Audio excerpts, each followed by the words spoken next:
Public Q&A presents AskReddit question. What science fact you know to be 100% true, but you wish it shouldn't have been that way?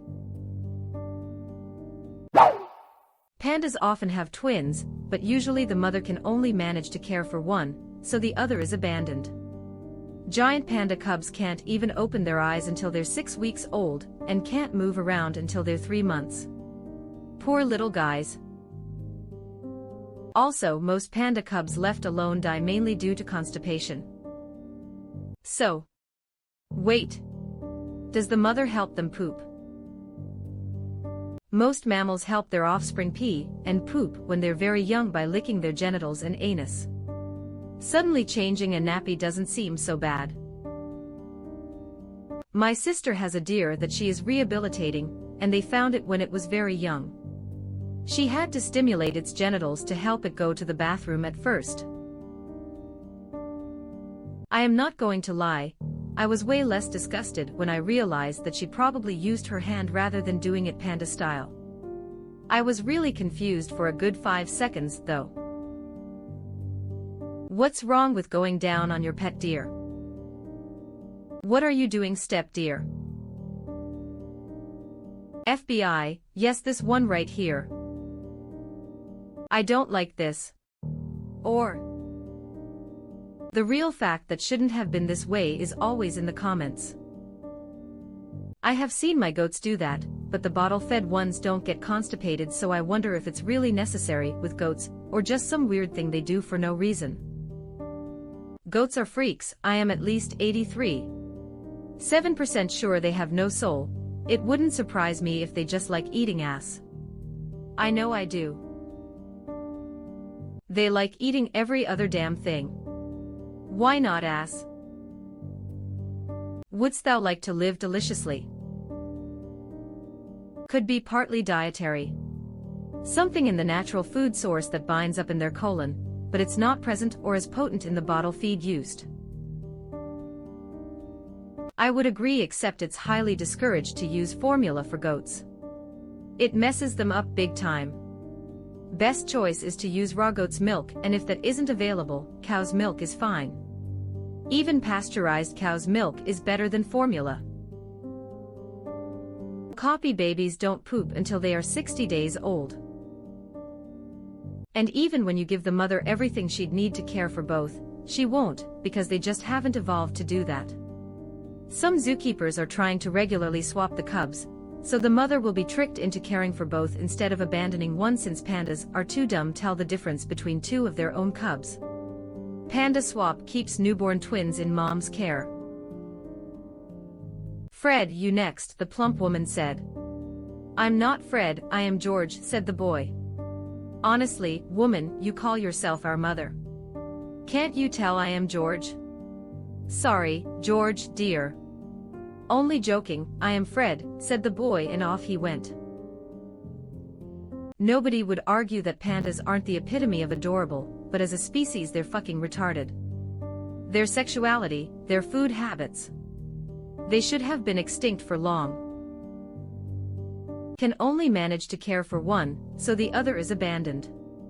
One-child policy. Dear God.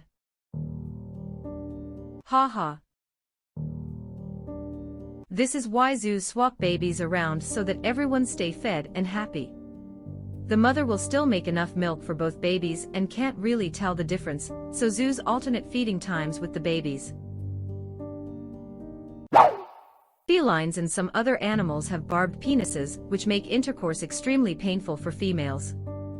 Females will even try to escape because it causes so much pain. Unfortunately, the spikes are necessary to stimulate ovulation, so it's unavoidable for reproduction. It's sad, but it's at least survivable. Also, other than humans, most mammals don't mate throughout the year. The mantis has been dealt the worst of this, along with the anglerfish. Anglerfish are the ones where the male ends up fused to the flesh of the female, aren't they? If you haven't already Googled it. Yes, you're right. That's what I thought. I always figured they were alien transplants. Only humans and primates have a true menstrual cycle. The rest of the animals have an estrus cycle go into heat. Humans. Let's take our time, get to know each other, and see where things go. Cats. It's fuck week, boys. Come get it while it's hot. That being blind is akin to trying to watch the back of your head. You simply can't. Blind people don't see black, they literally see nothing. It's a terrifying tuft. There was a freaky story in an Oliver Sacks book, I forget which one, about a guy who lost his sight due to a brain injury. The weird part was that the brain damage also wiped out high memory of ever having seen. The entire concepts of light or dark, colors, or anything visual was simply gone. At least he didn't know what he was missing. There's also something called blind sight. The particular pathway or area of the brain that is damaged results in blindness, but the person can still sense movement because these brain areas are intact. So they can say whether something or someone is moving around them and avoid moving obstacles similarly, but can't actually see them. It is super scary. It's like having a computer with everything but a monitor. It still works, but you can't be too sure of the work that you have done is completely correct or not. That's a good analogy, but yeah, I treasure my vision way more after knowing that fact. So what does the part of their brains that interpret sight signals interpret nothing to look like if they do?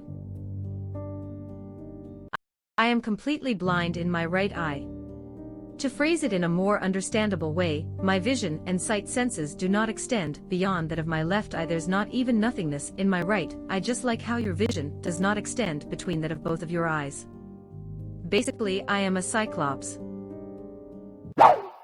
Animals, like hamsters, have more babies than their body's nipples can feed. In order to save the others from competing with each other, the mother will eat any additional young alive. Edit. Hey, my first award. I would like to thank hamster mothers for being nightmare parents. And the beautiful user Dirk Lear. Infanticide is depressingly common in nature. Male lions will execute all the cubs when they take over a pride to make the females go into estrus so he can mate with them. Bears do the same thing, and many other mammalian species, I guess. Stepdad walks in with an axe. Alright, you little shits, I need to bone your mom. Time to die. You've just massacred my entire offspring, and I have never been so horny. How did you know infanticide was my kink? Animals are dumb, lol. Male lions will execute all the cubs when they take over a pride to make the females go into estrus. This is kind of more complicated and multi-layered than that. Lions who execute cubs have a genetic advantage, so they do that, but large cats don't understand estrus and mating cycles, they're just killing competition. Reactive estrus, however, is evolutionarily selected for as well as a byproduct, as females who don't go into estrus again after a child slaying wouldn't pass on any genes. So it's kind of an intertwined combo of evolutionary efforts. They will also eat the children if they are stressed. Like I learned when I was 12 and wanted to play with my hamster like 3 days after she had her babies. Sorry. Someone should tell hamster moms there's better ways to relax than stress eating the kid away. Have they tried wine and ice cream? BTW. Wine and ice cream are not good names for hamster babies. BTW. Wine and ice cream are not good names for hamster babies. Agree to disagree. What happened to her kids? She had wine and couldn't stop herself from eating ice cream. It's an excellent survival strategy. In the wild, stress usually occurs due to active predators or issues with food supply or shelter. In all cases, keeping the kids alive puts the mother's life at risk, without whom the babies die. But recycling their body's physical resources back into the mother gives her survival odds a nice boost, and if she survives, she can always have more babies later. Childbirth. Reduce, reuse, recycle. It's the circle of life.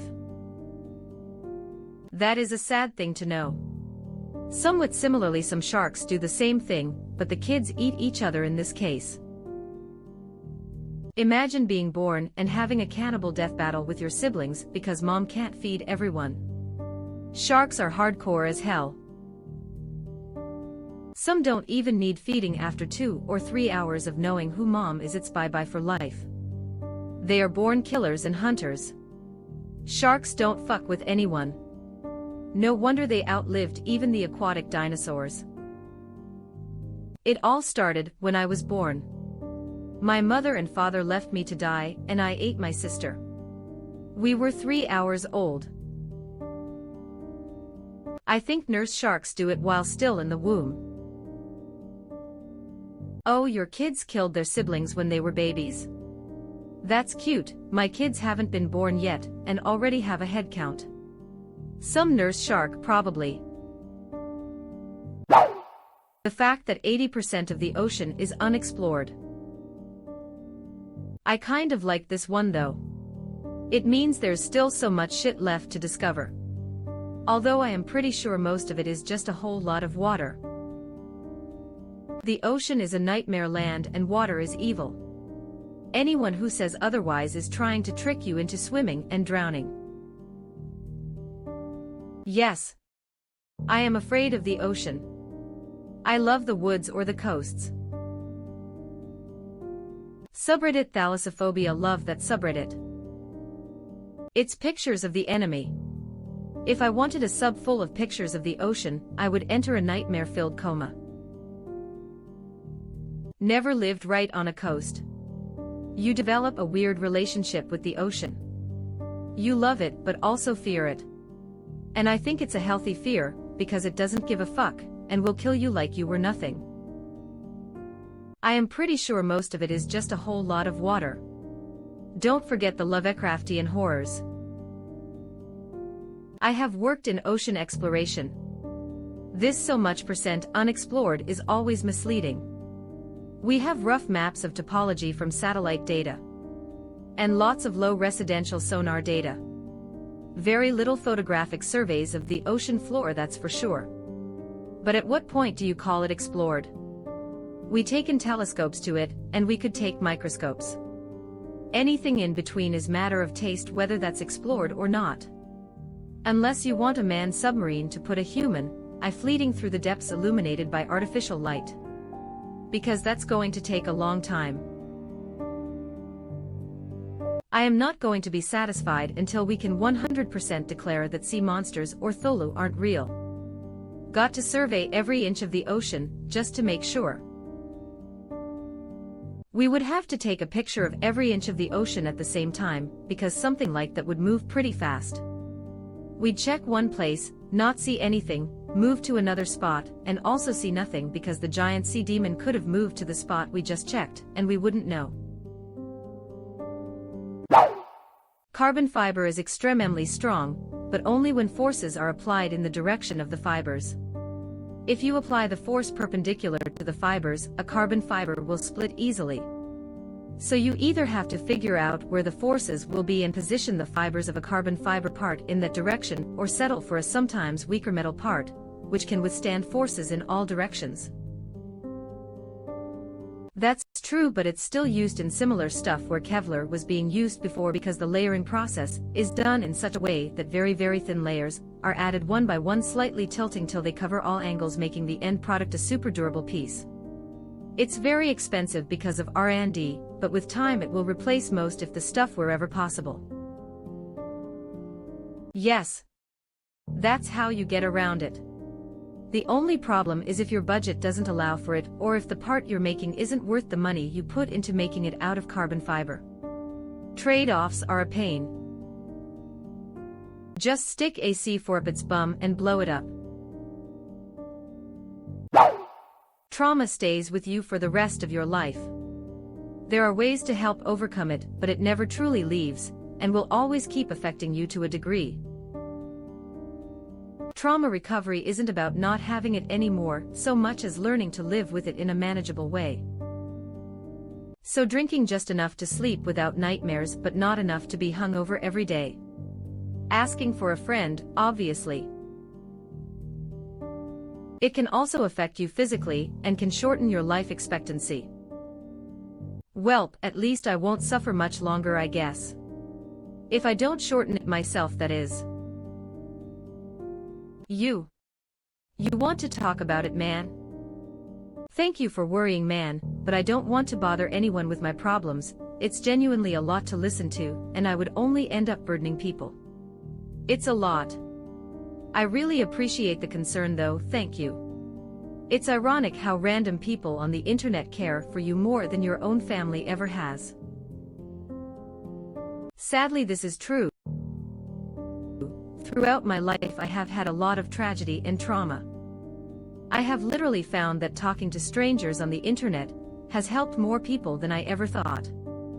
We all have problems, some of us just have more severe problems, and usually we don't have people to discuss it with. Places online offer that to us, and it is free of charge, which is phenomenal. I really hope for you that you reach out to someone because I can assure you it does help.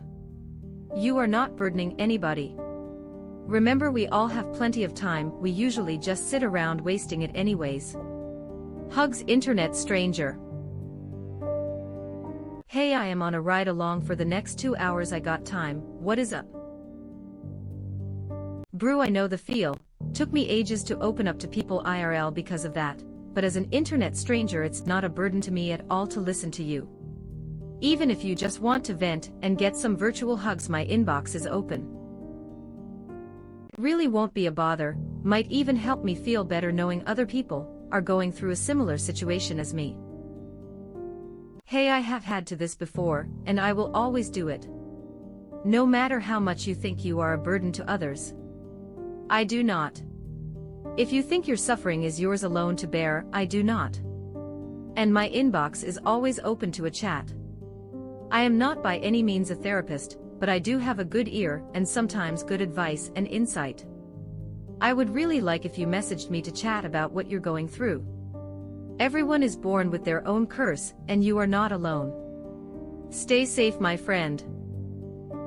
Unless you have amnesia and permanent memory loss. Trauma is stored in the important memories section of the brain like a snake bite, etc. It's made to be so that you avoid similar situations in the future no matter how bad your memory gets. Even a 100-year-old knows snakes, bears are dangerous. Same places memories of trauma go to.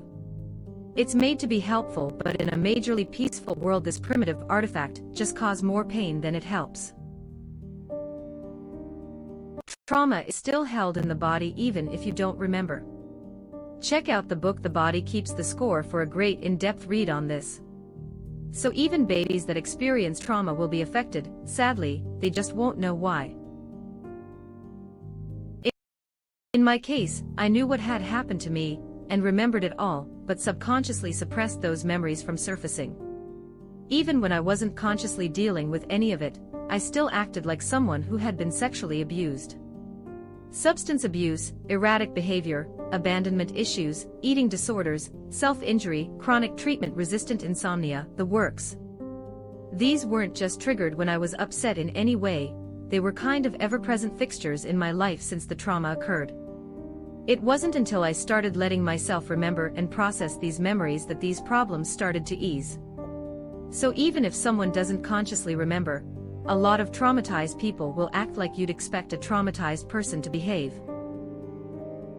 The brain and body never forgets anything, it just deems some stuff as unnecessary and keeps it locked up. There are a ton of coping mechanisms, and they all depend greatly on who you are and what you have been through. Anything in neuroscience is a case-by-case scenario, and can't be said for certain for any big enough demographic. I think everyone who has experienced trauma knows this. That nothing can go faster than the speed of light. I sucks because it makes space exploration like in sci-fi impossible. And yes, I know that there might be ways around it or stuff like wormholes, but right now they aren't really possible. There is tons of cool stuff we might be able to do in the future. Send seed ships to other solar system. Make generation ship to closer ones. Colonize and terraforming the solar system. Make drone exploration ship. But actually go from system to system like in Star Wars, Star Trek, and a million other show. Not an option and might very well never be. This is my choice too. It really bums me out. More and more exoplanets are discovered, and now we have the possibility of life in the Venusian atmosphere. This makes me think that life is really common throughout the universe, but if that is the case, where is it? I think the answer to Fermi's paradox is that it is all stuck on its home planet like us because FTL is impossible. I hope that some kind of wormhole or Alcubierre drive is possible, but looking around and not seeing waves of alien colonists spreading through the galaxy, I fear that any type of FTL propulsion is impossible. That's why I like the sci-fi stories of Ursula K. Le Guin so much. Her futuristic societies don't have FTL transport, but do have instant communication.